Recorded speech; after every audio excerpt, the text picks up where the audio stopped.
এই বাইকটা কিন্তু আমি আগেও লং রানে চালাইছি, ঢাকা চিটাগাং হাইওয়েতে চালাইছি, সিটিতে চালাইছি, এবং আমার চ্যানেল পেজে এটার ফার্স্ট ইমপ্রেশন রিভিউ আছে।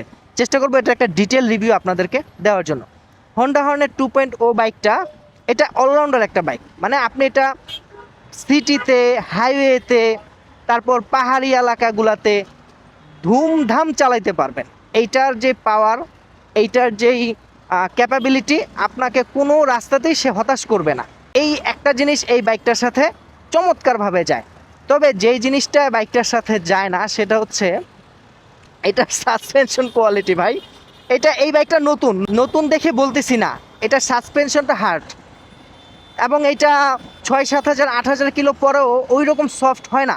এটা নিয়ে হোন্ডার একটু কাজ করা উচিত, কারণ এই টাইপের বাইকগুলো তো আমরা একটু কমফোর্টের জন্যই চালাই, তাই না? সেই দিক থেকে চিন্তা করলে কিন্তু এই বাইকটা কমফোর্টের দিক থেকে একটু পিছায় আছে, বিকজ অফ এটার সাসপেনশন। ঝাঁকি ঝুঁকি যখন কোমরে ভালো করেই লাগে তখন আর আরামটা থাকলো কই বলেন, আরামটা তো ব্যারাম হয়ে যায়। তো এইটার সাসপেনশন কোয়ালিটিটা একটু খারাপ। এটার পিলিয়ন সিটটাও ভালো না, মানে লং রানে পিলিয়ন কান্নাকাটি করবে, অলরেডি করছে। আমাদের রিসেন্ট ট্যুরে হোন্ডা হর্নেট 2.0-তে যে পিলিয়ন গেছে, সাজেক ট্যুরে ছিল, উনি কান্নাকাটি করছে কারণ পিলিয়ন সিট কমফোর্টেবল না।